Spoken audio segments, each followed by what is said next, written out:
Hello friends, welcome in my YouTube channel RT lectures. RT lectures के YouTube digital platform पर आप सभी का स्वागत है।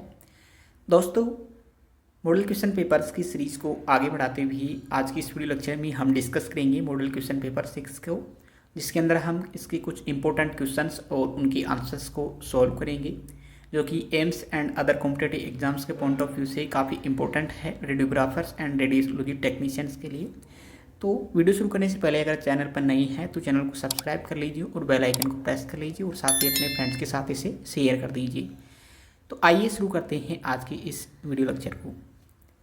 Question number first, there are 5 type of interactions that occurs between the x-ray and atoms of the absorbing material of which 2 occurs in the range of the diagnostic radiology. यहाँ पर 5 प्रकार के इंट्रैक्शंस दिए गए हैं एक्सरे एंड एटम के बीच में जो इंट्रैक्शन होता है। तो यहाँ पर डायग्नोस्टिक रेडियोलॉजी के अंदर कौन सा इंट्रैक्शंस देखने को हमें मिलता है? ऑप्शन ए है कोहेरेंट स्कैटरिंग, ऑप्शन बी है photoelectric absorption and Compton scattering, option C है pair production and option D है फोटो डिसइंटीग्रेशन। तो यहाँ पर इसका राइट आंसर है option B, photoelectric absorption and Compton scattering. Diagnostic radiology की बात करें तो यहाँ पर कॉम्पटन स्कैटरिंग एंड जो फोटोइलेक्ट्रिक अब्जॉर्प्शन है वो यहाँ पर 2 प्रकार के इंट्रैक्शन से हमें एक्सरे एंड जो अब्जॉर्बिंग मटेरियल उसके अंदर देखने को मिलते हैं। Question number 2, the photoelectric absorption involve. Photoelectric absorption में शामिल है ऑप्शन ए है incident X-ray photons has more energy than binding energy of K shell electrons, option B involves tightly bound electron, option C K shell and option D all of these. तो यहाँ पर इसका right answer होगा option D all of these. तो ये सभी जो के सेल इसके अंदर इन्वॉल्व होता है फोटोइलेक्ट्रिक अब्जॉर्प्शन के अंदर, और के सेल के अंदर जो इलेक्ट्रॉन्स होते हैं वो टाइटली बाउंडेड इलेक्ट्रॉन होते हैं। और इसके लिए फोटोइलेक्ट्रिक अब्जॉर्प्शन की कंडीशन होती है कि जो आने वाला जो इंसिडेंट फोटोन है उसकी जो एनर्जी है उसके के सेल की इलेक्ट्रॉन की बाइंडिंग एनर्जी से अधिक होनी चाहिए, तभी ये फोटोइलेक्ट्रिक अब्जॉर्प्शन होगा वहाँ पे।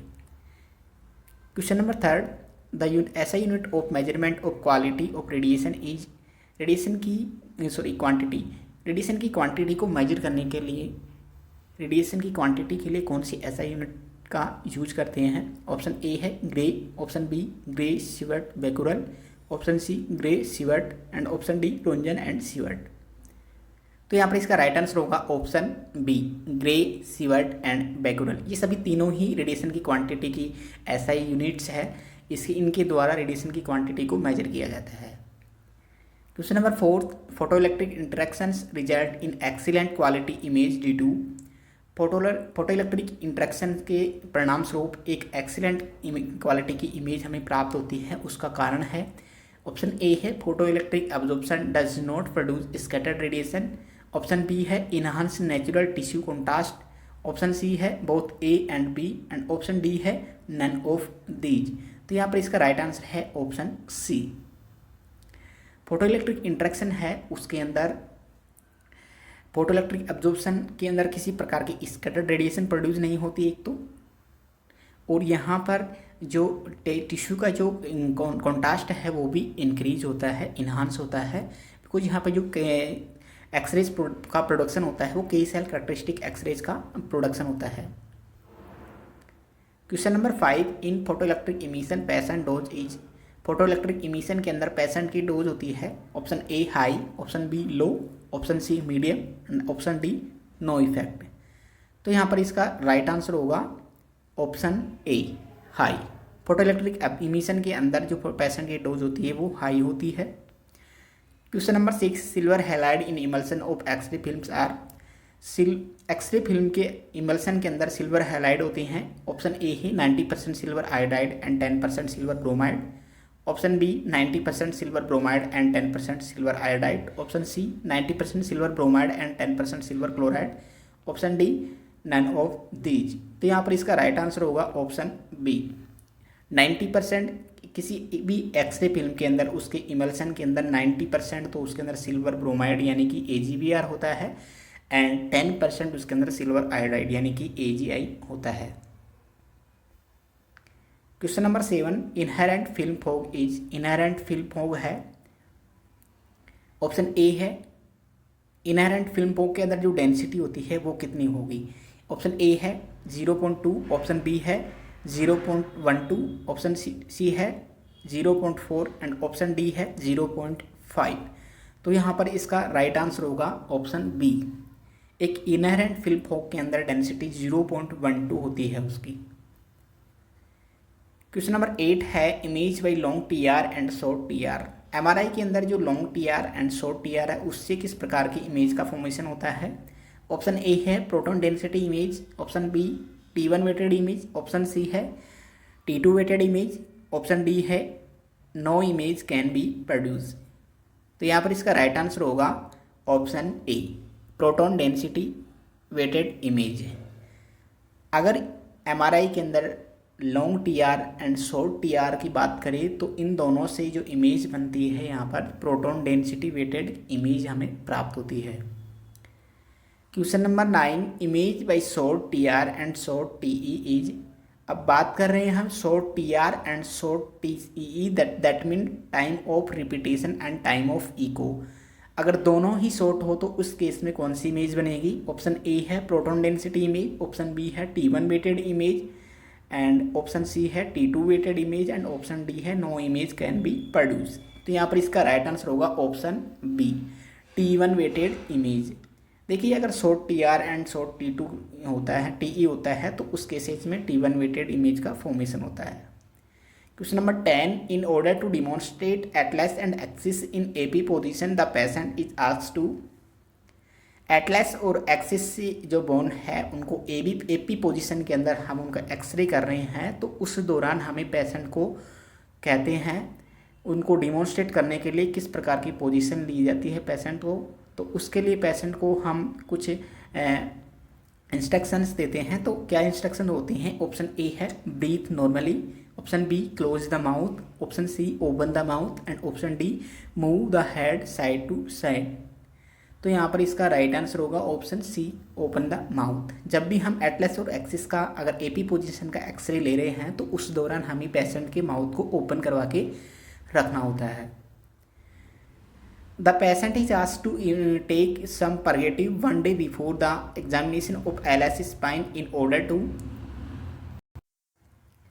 LS spine के एग्जामिनेशन से बिफोर एक दिन पहले ही पेशेंट को कुछ परगेटिव्स दिए जाते हैं। तो वो किसके लिए दिए जाते हैं। ऑप्शन ए है clear the bowel, option B है to absorb the gases and option C है both A and B, option D है नन ऑफ दीज। तो यहाँ पर इसका राइट आंसर होगा option A clear the bowl.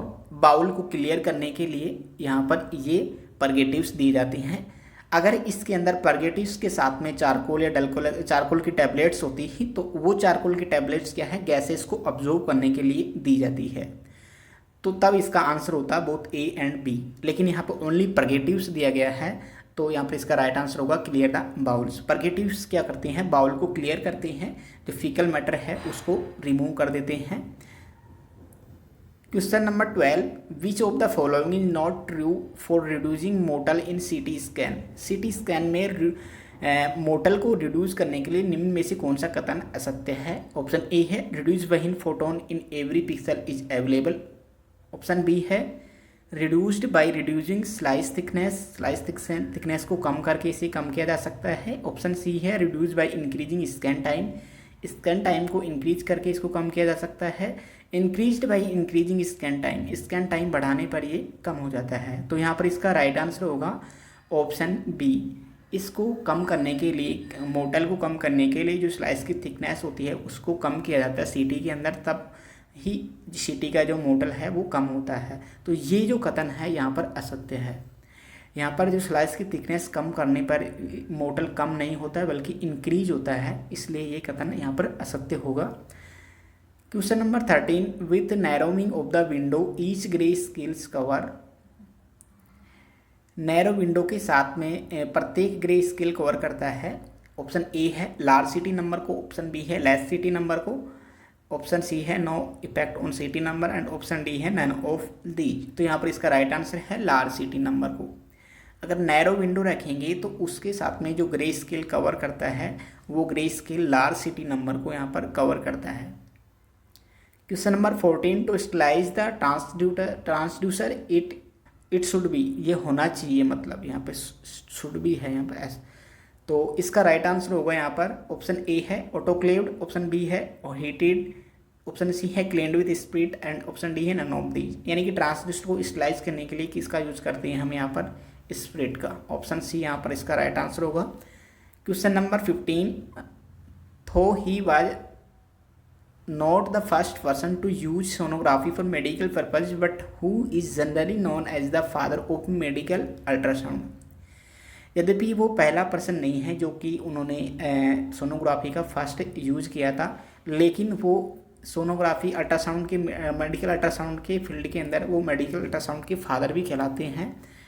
तो वो कौन थे? ऑप्शन ए है जॉन वाइल्ड, ऑप्शन बी है जॉर्ज लुडविग, ऑप्शन सी है राफ जोसेफ होल्मेस, ऑप्शन डी है job Stevenson.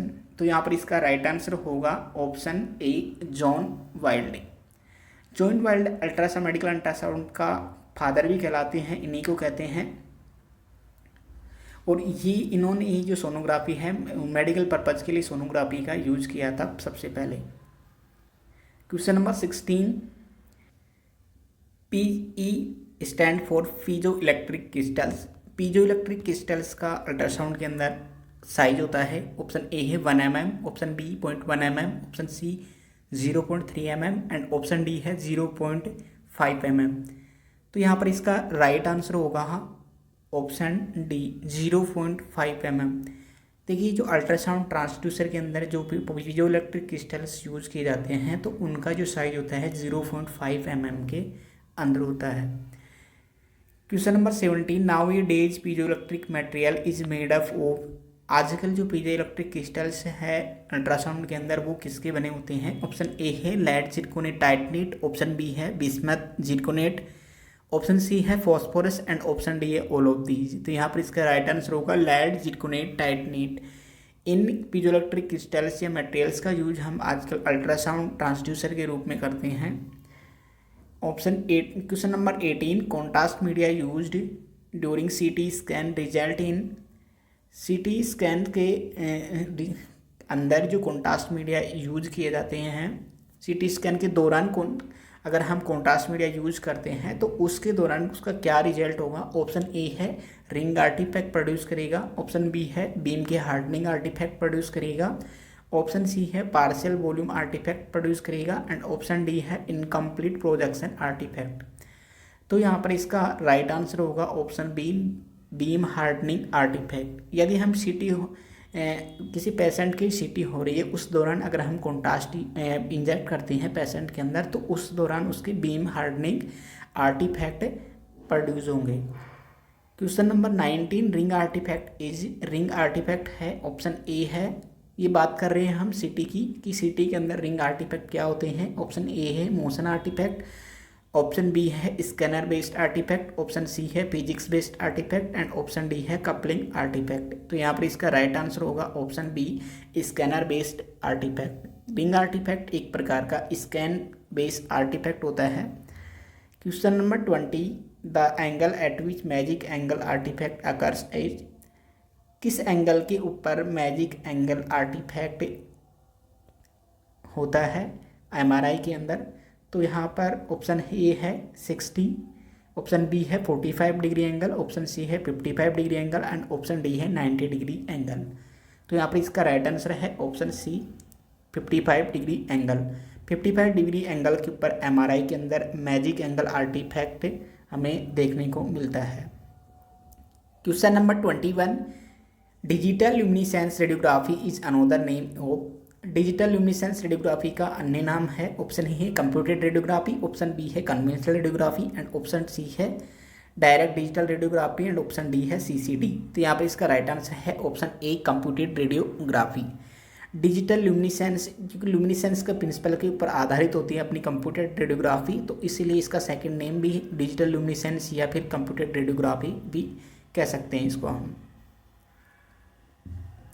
Question number 22, for AP view of coccyx the central ray is directed. Coccyx के AP view x ray के लिए हमें central रे को directed करना होता है, किस अनुसार कितना एंगल देना होता है? ऑप्शन ए है 25 degree towards head, option B है 10 degree towards head and option C है 25 degree toward feet, option D है 10 डिग्री टुवर्ड्स फीट। तो यहाँ पर इसका राइट आंसर होगा option D 10 degree towards feet. यदि हमें कोकिक्स का एपी व्यू लेना होता है तो उस दौरान जो ट्यूब एंगल देते हैं हम यहाँ पर वो 10 डिग्री फीट्स की तरफ हम एंगल देते हैं। Option C, question number 23, stochastic effect of radiation are dose related and related to the. Stochastic जो रेडिएशन का जो इफेक्ट होता है वो डोज रिलेटेड होता है और वो किससे संबंधित होता है। ऑप्शन ए है early effect of radiation, option B है थ्रेशोल्ड डोज, ऑप्शन सी है chromosomal abbreviation and option D है हिमेटोलॉजिकल चेंजेज। तो यहाँ पर इसका राइट आंसर है option B threshold dose.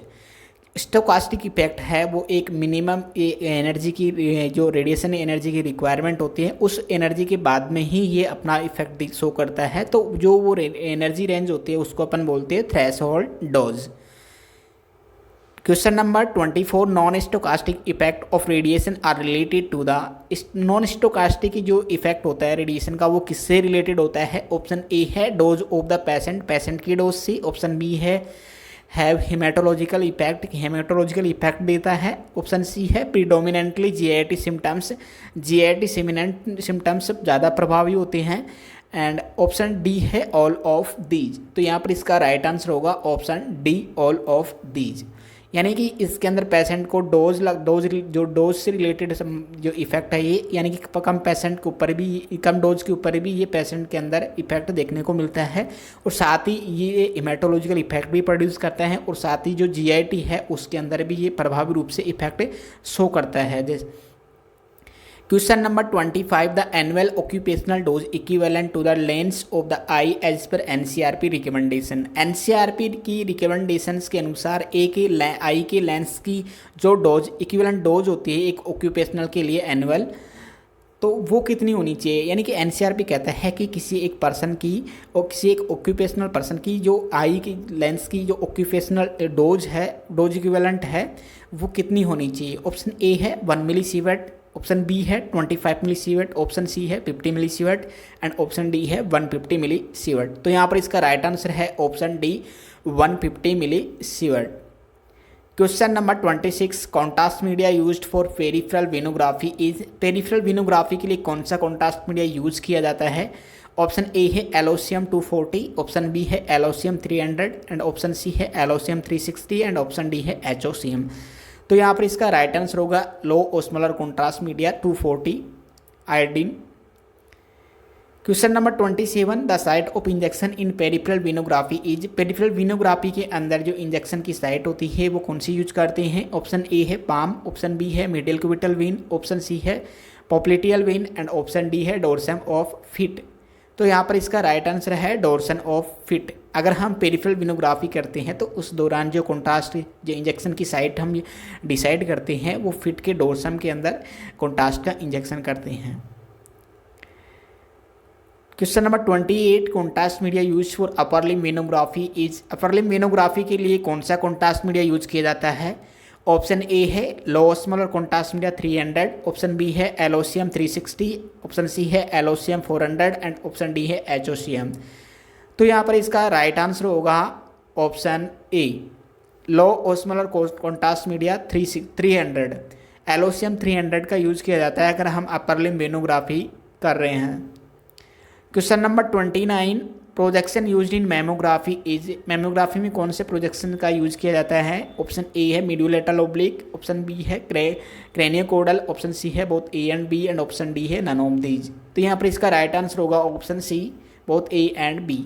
MLO यानी कि mediolateral oblique view and craniocaudal यानी कि CC व्यू, ये दोनों व्यूज का यूज करते हैं मैमोग्राफी के अंदर। ये दोनों प्रकार के पोजीशंस के अंदर हम व्यूज लेते हैं। Question number 30, preliminary film in any examination is taken for. किसी भी एग्जामिनेशन के अंदर अगर हम प्रीलिमिनरी फिल्म ले रहे हैं तो उसका कारण होता है। ऑप्शन ए है to take adjustment in exposure factors, option B है to check patient position, option C है to demonstrate identify and localise opacities and option D है ऑल ऑफ दीज। तो यहाँ पर इसका राइट आंसर होगा option D all of these. देखिए अगर हमें प्रीलिमिनरी फिल्म लेते हैं किसी भी एग्जामिनेशन से पूर्व तो उसका जो मेन पर्पज होता है फैक्टर्स को एडजस्टमेंट करना, एक्सपोजर फैक्टर्स का, और पेशेंट की पोजीशन को चेक करना, और साथ ही साथ जो भी ओपेसिटी है पेशेंट के अंदर तो उनको आइडेंटिफाइड करना और डिमॉन्स्ट्रेट करना, तो ये सभी होता है। तो इस प्रकार से तो फ्रेंड्स आज का ये वीडियो लेक्चर यहाँ पे कंप्लीट होता है। तो कैसी लगी आपको वीडियो लेक्चर कमेंट बॉक्स में ज़रूर बताएं, और अगर आप चैनल पर नए हैं तो चैनल को सब्सक्राइब करिए, बेल आइकन को प्रेस करें, और साथ ही अपने फ्रेंड्स के साथ इसे ज़रूर शेयर करें। आज के लिए इतना ही, मिलते हैं आपसे नेक्स्ट वीडियो के अंदर। Thank you so much.